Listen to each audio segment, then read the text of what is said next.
3월 26일 화요일 고난주간 셋째 날입니다. 오늘 본문은 마가복음 14장 43절에서 52절까지 말씀입니다. 제가 읽겠습니다. 예수께서 말씀하실 때 곧 열둘 중에 하나인 유다가 왔는데 대제사장들과 서기관들과 장로들에게서 파송된 무리가 검과 몽치를 가지고 그와 함께 하였더라. 예수를 파는 자가 이미 그들과 군호를 짜 이르되 내가 입맞추는 자가 그이니 그를 잡아 단단히 끌어가라 하였는지라. 이에 와서 곧 예수께 나와 랍비여 하고 입을 맞추니 그들이 예수께 손을 대어 잡거늘 곁에 서 있는 자 중에 한 사람이 칼을 빼어 대제사장의 종을 쳐 그 귀를 떨어뜨립니다. 예수께서 무리에게 말씀하여 이르시되 너희가 강도를 잡는 것 같이 검과 몽치를 가지고 나를 잡으러 나왔느냐. 내가 날마다 너희와 함께 성전에 있으면서 가르쳤으되 너희가 나를 잡지 아니하였도다. 그러나 이는 성경을 이루려 함이니라 하시더라. 제자들이 다 예수를 버리고 도망하니라. 곁에서 한 청년이 벗은 몸에 배 혼니부를 두르고 예수를 따라가다가 무리에게 잡힘에 배 혼니부를 버리고 벗은 몸으로 도망하니라. 아멘. 어제 살펴본 것처럼 오늘 본문의 무대는 예루살렘 성전이 아닙니다. 우리가 이 사건이 일어난 곳이 예루살렘 성전이라고 오해하는데 그렇지 않죠. 지금 예수님께서는 장소를 어디 이동하셨죠. 예루살렘 성전이 있는 곳을 마주하고 있는 감람산에 있는 겟세마네 동산으로 이동하셨죠. 지금 무대는 바로 여기 겟세마네 동산입니다. 성전산을 마주하고 있는 예수님이 기도하시던 그런 산이죠. 자, 그리고 시간은 지금 칠흑 같은 어둠이 짙게 깔려 있는 밤입니다. 요한복음 18장 3절에 보면 이런 표현이 있어요. 이 사람들이 등과 횃불을 가지고 왔다라고 되어 있어요.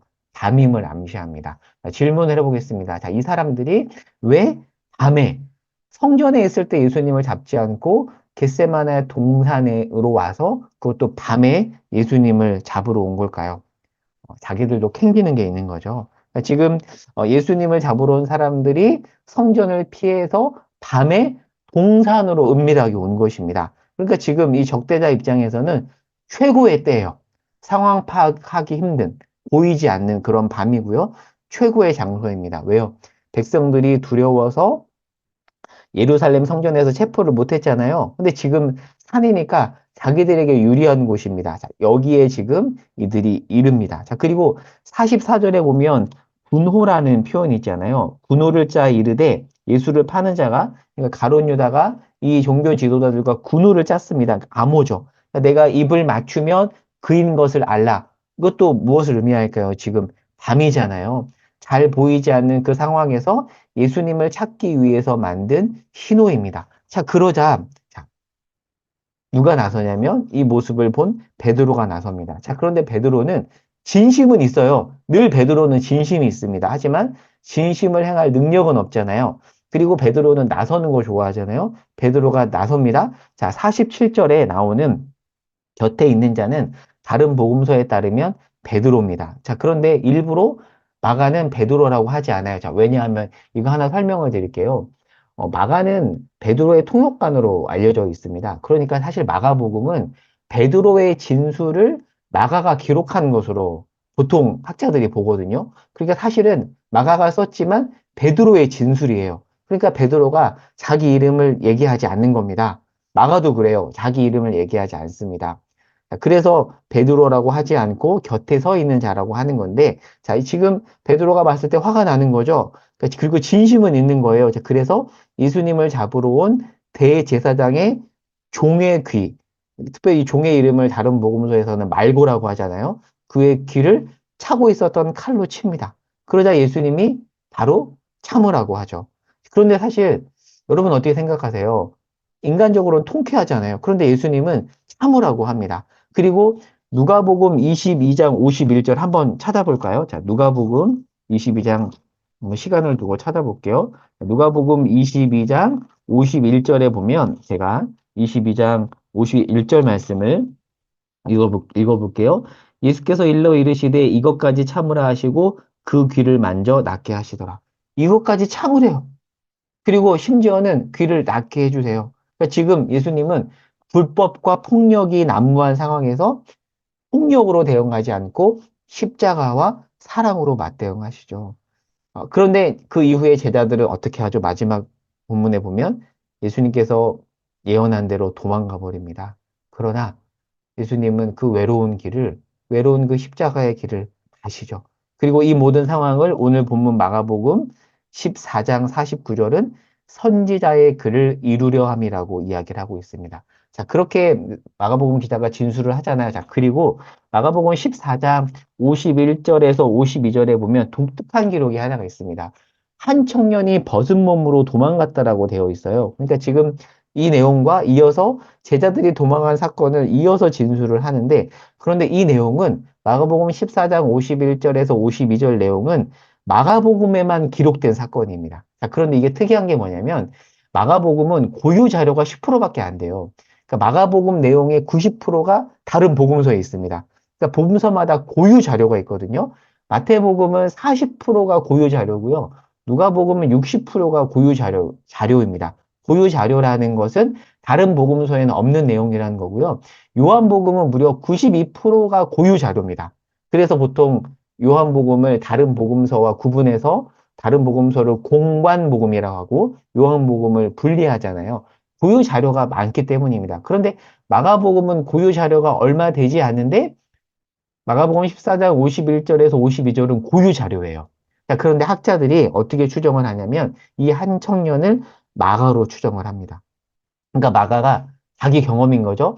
자기가 지금 벗은 몸으로 도망을 갑니다. 자, 제가 이것과 관련해서 NIV 스터디 바이블 내용을 잘 읽어드릴게요. 한번 잘 들어보십시오. 자, 배 혼니불은 양모로 만들어진 올이 가는 리넨 겉옷으로 군사들의 손에 내버리고 갔다는 것은 그 청년이 부유한 가문 출신이었음을 가리킨다. 우리가 앞서 어제 본문에서 살펴봤던 거 기억나시나요? 최후의 만찬이 벌어진 곳이 아마도 마가의 집이었을 것이다라고 했잖아요. 예루살렘 도시를 보면 제가 이 내용은 이익상 목사님의 자료를 가져온 건데요. 이 예루살렘이 상부 도시와 하부 도시로 나눌 수 있는데 상부 도시는 부유층이 살던 곳이었습니다. 그러니까 지금 마가의 어머니 마리아와 마가는 예루살렘 상부 도시에서 부유층으로 살고 있었다라는 거죠. 자, 근데 이때 마가가 예수님을 만났지만 그러나 도망을 가버리는. 그러니까 배 혼니부를 입고 있었다라는 것 자체가 이 마가가 부유층이라는 것을 알려주고 그가 제공했던 다락방이 있다라는 것도 그가 부유층임을 암시해주는 표현이라는 거죠.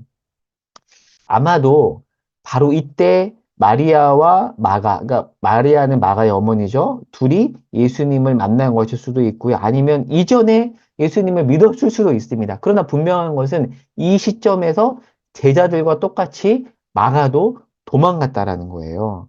자, 지금 제자들은 모두 도망갔고요. 심지어는 마가는 발거벗고 도망갔습니다.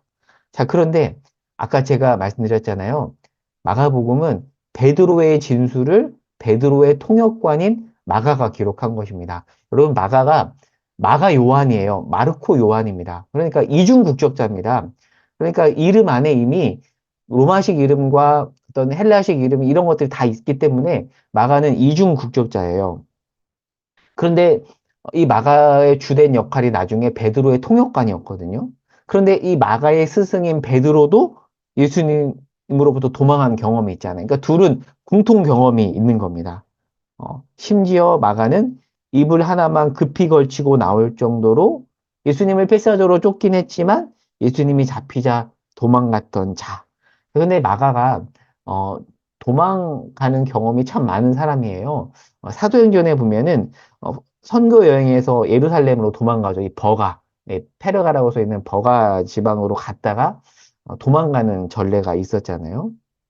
그런데 참 신기한 게 그런 경험이 있는 사람이 복음서의 기자라는 게 참 납득하기 어렵습니다. 그런데 우리가 이걸 통해서 알 수 있는 건 뭐냐면 베드로와 마가 모두 치명적인 실수를 저지른 사람인 거예요. 그죠? 그러니까 이걸 통해서 뭐 치명적인 실수를 저질러도 된다라는 건 아니지만 사람은 실수를 저지를 수 있잖아요. 그런데 여기서 은혜가 있는 건 뭐냐면 실수를 통해서 오히려 더 깊이 엎드리고 하나님을 만난 자라는 거죠. 이 안에 은혜가 있습니다. 실수를 저질렀지만 실수를 통해 더 깊이 하나님과 연합한 자라는 공통분모가 마가와 그의 스승인 베드로에게 있다라는 것을 이 본문을 통해서 우리가 확인해 볼 수 있습니다. 자, 말씀을 정리해 보도록 하겠습니다. 오늘은 특별히 예수님이 십자가로 폭력에 대응한 모습을 묵상하며 적용해 보려고 합니다. 제가 시 한 편을 가져왔어요. 한번 눈을 감고 들어보세요.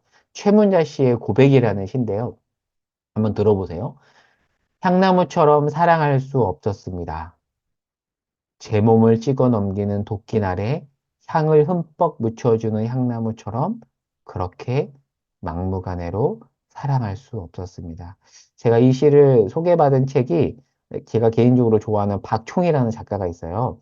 그분의 내 삶을 바꾼 한 구절이라는 제가 너무 좋아하는 책입니다. 추천도서예요. 한번 읽어보세요. 예전에 남포교회에서 박영선 목사님도 이 책을 추천도서로 올리신 적이 있습니다. 오래전에. 너무 좋은 책이에요. 저는 참 이 책을 읽으면 마음이 참 따뜻해져요. 박총의 내 삶을 바꾼 한 구절이라는 책에서 이 시를 인용하면서 박총 작가가 이런 글을 씁니다.